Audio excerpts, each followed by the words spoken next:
He called for backup before she even finished her sentence. Said she looked out of place. Ignored the ID badge clipped to her coat. But when she calmly reached into her bag and handed him a sealed envelope, he smirked, until he read the first line. Effective immediately, your employment with the department is terminated. Because the woman he thought was trespassing was the one leading the investigation.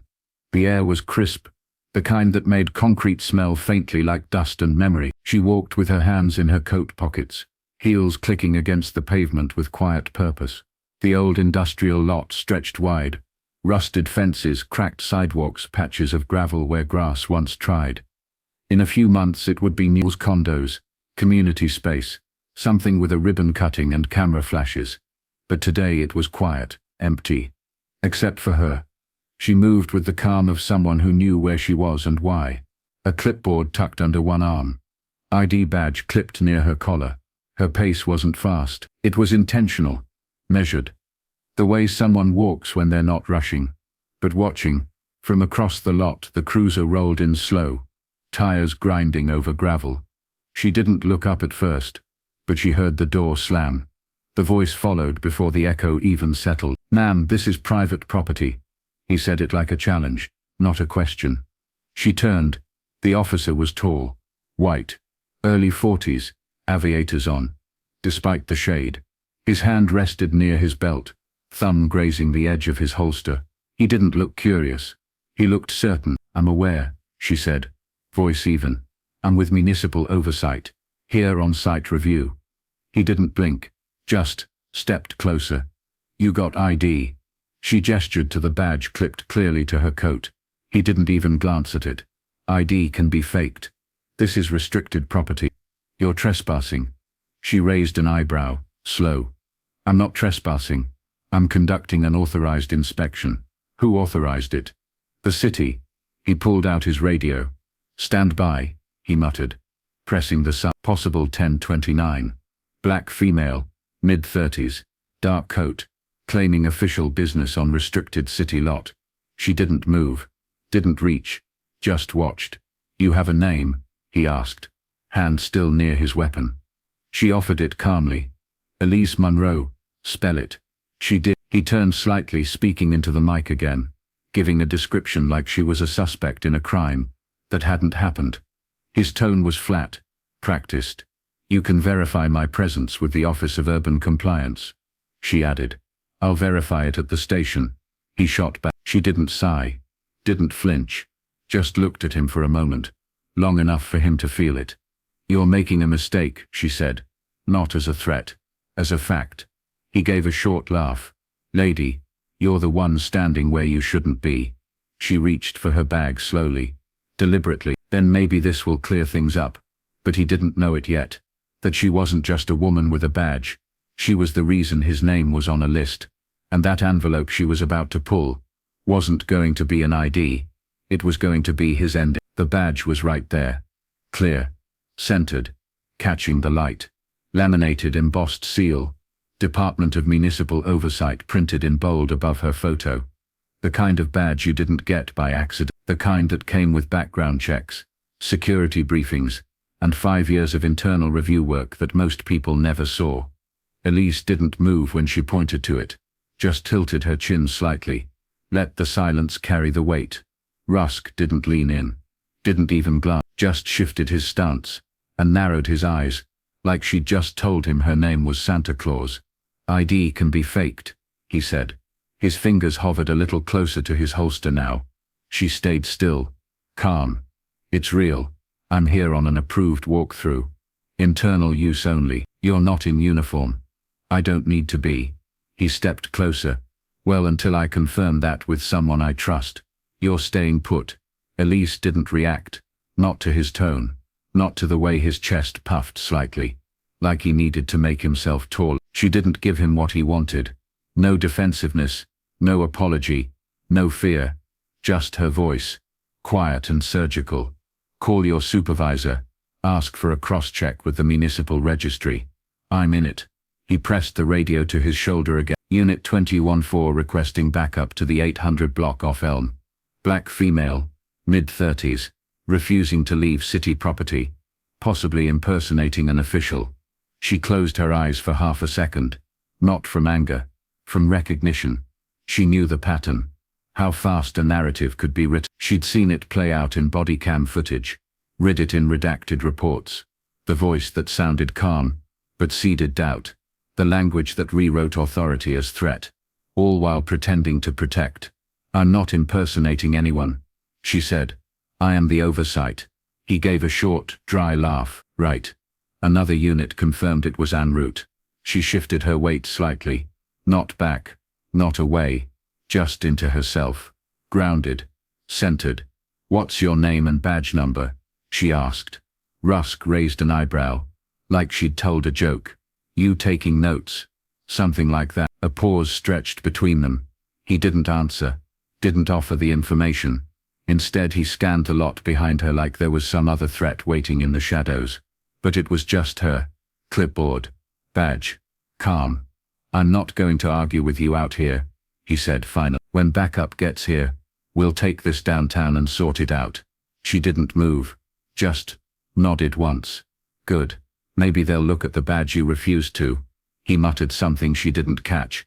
Didn't matter, because backup was coming. But so was something else. And when it arrived, it wasn't going to be in uniform. It was going to be the mirror he'd spent his whole career avoiding. The second cruiser pulled up with a low grumble. Tires hissing as they rolled to a stop. Doors opened in sync. Sharp. Practiced. Two more uniforms stepped out. One was older, taller, eyes like cold stone. The other younger, more restless, hand twitching near his vest strap. Neither walked fast. They didn't need to. Elise stood exactly where she had been. Not planted, not frozen, just steady. Rusk waved them over with a flick of his hand. "She's claiming city authority. No verified credentials." The younger cop moved first. Circled to her left. Subtle but deliberate. Flanking, not enough to scream threat, but enough to control the space. The older one stayed silent, arms folded across his chest, watching, measuring. "I showed him my badge," Elise said evenly. Rusk didn't respond, just pulled out his notepad like he was preparing a citation. Then he tapped his radio again. "Dispatch, requesting verification. Name, Elise Monroe. Claims oversight position. Possible impersonation. Run it." The line crackled. "Stand by." Elise kept her eyes on Rusk. "You're making a mistake." He didn't look up. "Not the first time I've heard that. It should be the last," she said. "Especially for you." The younger cop shifted, uneasy now. He glanced at her badge, looked like he might say something, but didn't. The silence stretched. The only sound was the click of Rusk's pen, and the low hum of dispatch in the background. The older cop scratched his chin, still saying nothing. "I'm not here to escalate anything," Elise continued, "but I am here for a reason. And if you'd taken 30 seconds to do your job instead of asserting your control, you'd know what that reason is." Rusk finally looked up. "You don't get to tell me how to do my job." "No," she said, "but I do get to report how you chose to do it." The air thickened, not loud, just heavy, the kind of weight that comes right before something shifts. "You think you're untouchable because you've got a clipboard and a calm voice," Rusk said, stepping closer. "But I've been doing this long enough to know when someone's bluffing, and I've been doing this long enough to know when someone's scared. They've already lost," Elise replied. The radio crackled again. "Still checking. No impersonation matches on file." The younger officer stepped back half a pace. Rusk narrowed his eyes. She didn't move, didn't flinch, just watched them all calm, poised, ready. This wasn't a power play, it was a mirror, and whether they liked it or not, they were already in it. She was 8, sitting in the back seat of her father's old Honda, legs swinging, reading a book with the windows cracked, just enough to let in spring. He had walked inside to drop off files, his own office, his own name on the door. He was a systems engineer, 2 degrees, 3 patents. The building security guard didn't care. Elise watched it all through the glass. The way the man stepped in front of her father, the way his posture changed, wider stance, one hand resting on the walkie clipped to his belt. "Maintenance doesn't use this entrance," he said. Her father had paused, briefcase in one hand, badge in the other. "I work here," he'd replied. Calm, measured. The guard's eyes slid right past the ID. "You'll need to wait while I verify." Her father didn't argue, didn't yell. He just stepped back, leaned against the wall, and waited for the call to reach someone who recognized his face. Elise had watched the whole thing. 20 minutes of silence, wrapped in suspicion. When he got back in the car, he didn't say a word, just turned the key and pulled away. But she remembered the look on his face. Not rage, not shame, just tired. The kind of tired that lives in your bone, the kind you inherit. Now, years later, Elise stood under a sky just as blue, on pavement just as cracked, with the same kind of man trying to shrink her with assumptions.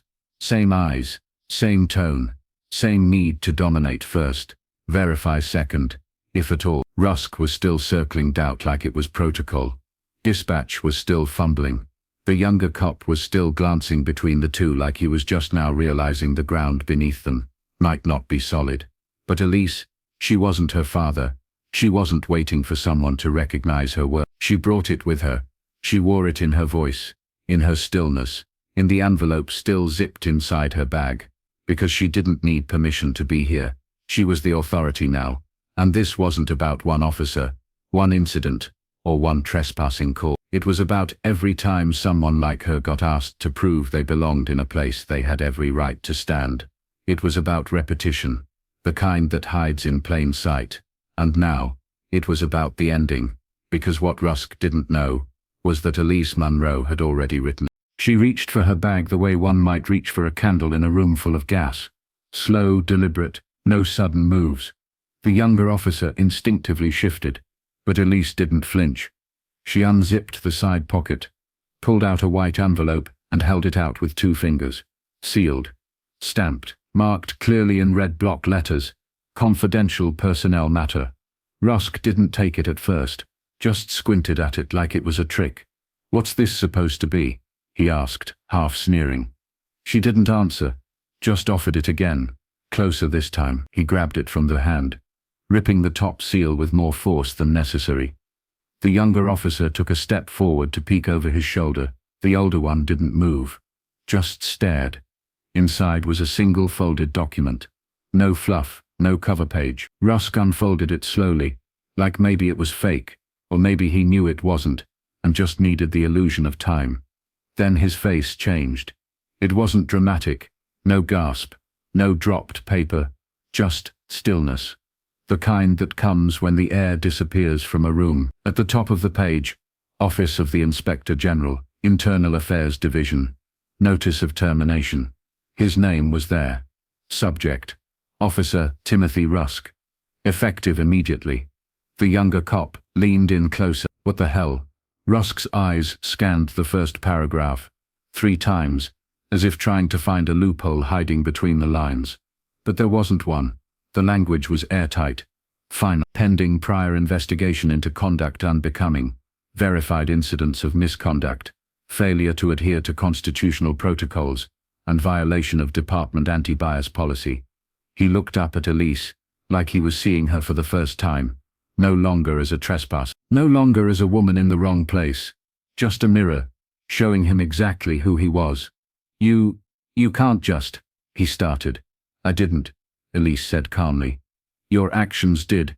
She didn't gloat, didn't smile, just stood there, hands by her sides, watching him hold the consequence he never saw coming. "You set me up," he muttered. "I documented you," she corrected. The older officer stepped forward now, finally moving. Not to defend, not to interrupt, just to watch Rusk a little closer. "Dispatch." Rusk stammered into his radio. "I need to..." The line cut in mid-sentence. Another voice replaced it. Cold. Official. "Stand down, Officer Rusk. Further instructions will be issued upon arrival of Internal Affairs. Do not leave the scene." That was it. No sirens, no dramatic arrests. Just an envelope, and the weight of everything he thought couldn't touch him, landing in his own hands. The wind picked up just slightly, lifting the edge of the paper in Rusk's hand, like it wanted to show the rest of the world what he'd tried to keep hidden. He pressed it flat with his palm, eyes moving faster now, no longer reading, just searching. For a loophole, a misunderstanding, a lifeline. But it wasn't there, because the letter didn't accuse. It confirmed. 9 months of review, 3 formal complaints, names listed, Badge cams reviewed. Audio transcripts clipped and logged. 2 civil suits pending. 1 internal memo flagged concerning behavioral pattern during discretionary stops. The words weren't angry. They were surgical, measured, like Elise's voice, like her presence. Today's incident served as the final on-site observation to complete the findings. Conclusion: conduct consistent with prior pattern. Recommended action: immediate dismissal. The words didn't tremble, but Rusk's hands did. He looked up, mouth slightly open, jaw tight. "You were sent here to bait me." Elise didn't blink. "I was sent here to confirm what was already known." The younger officer stepped back another inch, like proximity to the truth might somehow implicate him. The older one just stared down at the paper in Rusk's hands, then at Elise, then back at Rusk. This isn't real," Rusk said, voice thin now. "I haven't done anything wrong." "Yet somehow," Elise said softly, 3 separate people on 3 separate days described the exact same tone, the same phrases, the same refusal to verify ID before detainment. She paused. "And now it's 4. The radio on Rusk's vest crackled again, then fell. No backup, no protest, just the still hum of an officer being unmade. "Who the hell do you think you are?" he snapped suddenly, voice cracking under the weight of his own undoing. Elise didn't raise her voice. "I'm the person who read every word of every complaint you thought would disappear," she said. "I'm the one who followed the threads, watched the footage, matched the names." She stepped closer, not threatening, just close enough for her voice to land clearly. "You didn't fail today because I was here. You failed because you haven't changed in years. And today was just finally documented." Rusk looked down at the letter again, but the words hadn't changed. They never do, because the truth on paper doesn't flit, just waits for someone brave enough to read it aloud. Rusk opened his mouth like he had something important to say, some final protest, some clever twist that would undo it all. But the words caught somewhere between his throat and pride. His jaw moved, but no sound followed, just the flicker of disbelief, slowly collapsing into dread. Elise stood still, not triumphant, not smug, just composed in a way that made the silence louder. "I wasn't here to see if you'd mess up," she said. Her tone didn't rise. "I was here to deliver the outcome." The words landed like a quiet bell. The younger officer, his name tag read Torres, looked at her differently now, the kind of look that meant he'd finally added it up. The badge, the envelope, the calm, the control. "You're her," he said quietly. "The one they said was coming." Elise didn't respond. She didn't need to, because everyone in uniform had heard the rumors. A quiet audit, a special investigator, someone watching from within.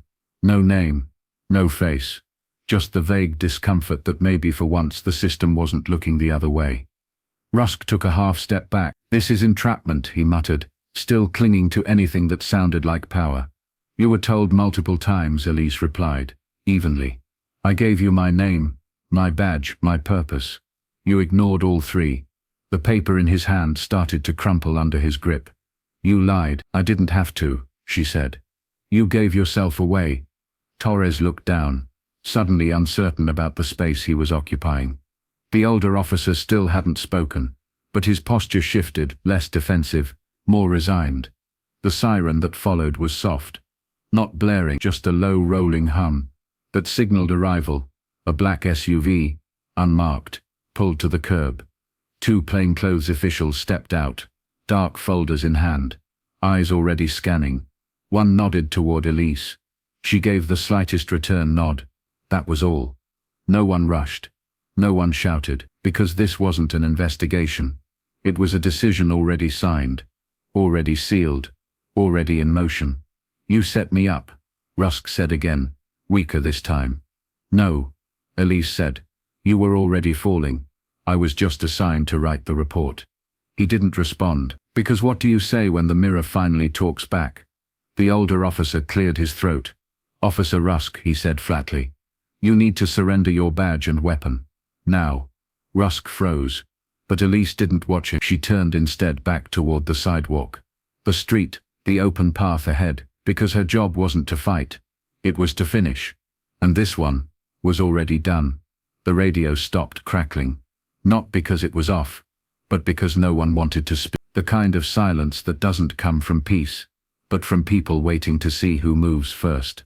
Dispatch had gone quiet after Elise's name cleared, after the termination letter landed, after the call from Internal Affairs confirmed. This wasn't a drill, it was documentation in motion. The watch commander didn't respond to Rusk's last request, didn't ask for clarification, didn't offer cover, just paused, and looped in legal. That was the moment Rusk started to sweat. Not from heat, but from the slow, suffocating realization that the badge on his chest wasn't protection anymore. It was evidence. He still wore it, still gripped it like it meant something, but his posture had changed. No longer squared shoulders, just weight, heavy and awkward, like a uniform that didn't fit anymore. Elise didn't gloat. She didn't need to, because the silence around them was doing the talking. Torres stood nearby, suddenly very aware of his own name tag, his own report history, his own tone during stops he'd once called routine. He shifted his stance, hands behind his back, eyes low. The older officer crossed his arms, face unreadable, but his gaze stayed locked on Rusk. Not with loyalty, with the kind of space people take when they know the ship is going down, and they don't want to be too close when it hits bottom. Rusk tried to speak again. Look, I didn't. But he stopped, because every move he'd made, every step, every command, every clipped word into the radio, was now on record, and every second of it had been watched by the one person in the city, trained to see the cracks in a system like his. Elise stood with her arms at her sides, still, steady, not waiting for validation, just watching the final unravel. The SUV door opened behind her. One of the officials stepped out, holding a digital tablet and a set of documents.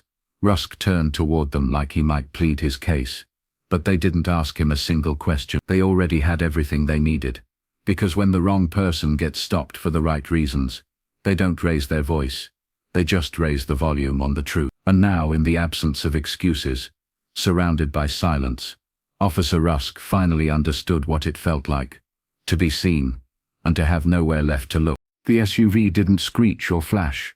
It rolled in quiet, too quiet for what it carried. Matte black, windows tinted, no markings, just presence. The kind that changes the air before anyone speaks. Doors opened, 2 officials stepped out, no uniforms, no weapons in sight. One wore a grey blazer with state credentials lanyarded beneath. The other held a black folio tucked tight under one arm, like it contained nothing but consequences. They didn't scan the scene, didn't look confused. They already knew who was who. The man in the blazer nodded once at Elise. She nodded back. Then they walked straight toward Rusk. No hesitation, no ceremony. Officer Timothy Rusk, the woman with the folio said, voice flat as cold steel. You are hereby relieved of duty pending formal review under Article 16 of the State Civil Accountability Statute. The sidewalk went still. No one moved. The younger officer stiffened. Torres looked at Elise, then back at Rusk, eyes wide, shoulders tight as if wondering if he should step in or away. The older officer didn't flinch. He'd seen this before. Maybe not here, maybe not like this, but he knew the weight of those words. Please surrender your badge and service weapon, the man added. Now. Rusk's jaw clenched. You're making a mistake. No, the woman replied. You made one. We're just responding to it. Rusk didn't move. Elise didn't blink. Torres looked down at his boots like maybe they'd speak for him. The man took a step closer.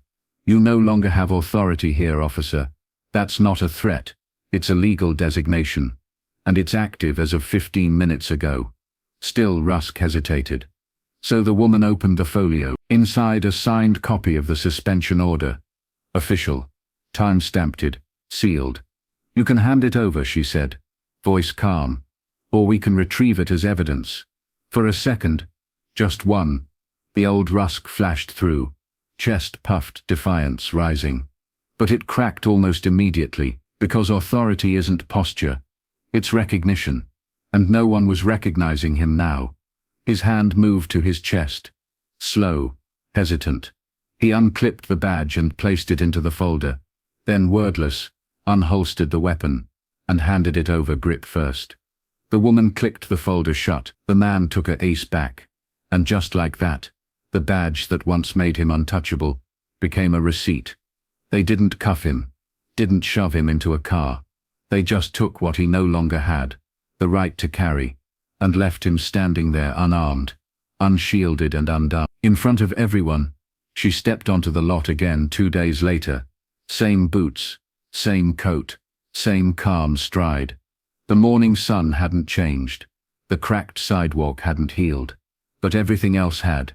This time she wasn't alone. 2 city officials walked beside her. One held a tablet, the other carried blueprints in a rolled tube under one arm. They didn't ask her what she was doing there. They asked where she wanted to start. The lot was still marked for redevelopment. Gravel, rusted signage, stray weeds clinging to chain-link fence. But now there were survey markers in the ground. A portable site office near the edge. Progress, not loud, not flashy, just motion in the right direction. Elise moved with quiet authority, stopping occasionally to point something out. Drainage slope, structural integrity near the eastern fence, accessibility concerns on the northern entry. They nodded, took notes. No one asked to see her badge. They already knew who she was. And across town in a precinct that had once pretended she was invisible, an empty desk sat untouched. Rusk's nameplate had been pulled the same day, his photo removed from the roster. The system that once insulated him had finally done what it rarely does. Let go. Not because it wanted to, but because it had no choice. His personnel file was under review. The complaints that had been shelved were reopened. Body cam footage once marked incomplete was recovered. There were no press conferences, no headlines, just policy being rewritten quietly, in the margins where real change hides. Elise didn't ask for an apology. She wasn't here for that. She walked the grounds not as a visitor, not as a suspect, but as the one who stayed long enough to make sure the blueprint didn't just change on paper. Because Rusk had tried to remove her, erase her presence, dismiss her authority. But now, he was, and she was exactly where she was supposed to be. Not above anyone. Just unshakable. The woman who belonged, and no one questioned that anymore. The poster went up quietly. No ribbon cutting. No speech. Just 4 words printed in bold, over a blurred black and white image of a body cam lens. Know who you're speaking to, underneath, or lose the right to speak at all. It hung just outside the squad room. Eye level, centered, unmissable. The kind of thing rookies had to walk past every day. The kind of thing veterans pretended not to notice. The training module dropped the same week. Mandatory, department-wide. No exceptions. It had a cold, bureaucratic title. Bias Interruption Protocol 3.7. But everyone knew what it really was. Elise's case. She wasn't named directly, but her footage was there. Rusk's voice. Her badge. His refusal. The envelope. The handoff. The silence. The termination. It played on a loop in the academy's 3rd-floor classroom, followed by a series of slow, sharp questions. What did the officer assume? What steps were skipped? What was lost in 30 seconds of unchecked certainty? By the end, the silence in the room was always louder than the answer. Elise didn't narrate the training. She authored the policy, signed her name at the bottom of the revision packet. E. Monroe, Special Counsel for Civil Oversight, and moved on to the next city, the next task. But her presence lingered, not as a warning, but as a standard. People asked about her sometimes, quietly, carefully, mostly the newer ones. She really hand-delivered the letter herself. Did she know who he was before she showed up? Was it always going to end that way? The answers didn't matter. What mattered was what came after. Body cam uploads now flagged automatically for pattern language. Officers flagged for repeating certain phrases, without cause were given mandatory review sessions. No write-ups, just mirrors. And for the first time in years, civilian complaints were receiving replies that didn't start with insufficient evidence. Because Elise didn't just write the report. She rewrote the rules. Not to punish, to prevent. The precinct that once tried to erase her now trains its force with her footage. The office that once questioned her authority now carries her signature, and the system that once tried to bury her voice now echoes with the changes it couldn't avoid. She didn't raise her voice to get here. She didn't kick down a door. She just walked through it anyway, calm, steady, and left it open behind her. If this story moved you, if Elise Munro's quiet strength, precision, and unshakable purpose reminded you of the power in standing your ground, then let it echo beyond the screen. Share this story with someone who still believes change is only loud. Comment below if you've ever witnessed quiet justice rise. Subscribe to Black Roots for more stories that reveal what dignity looks like when no one thinks you're watching. Because sometimes the strongest voice is the one that doesn't flinch.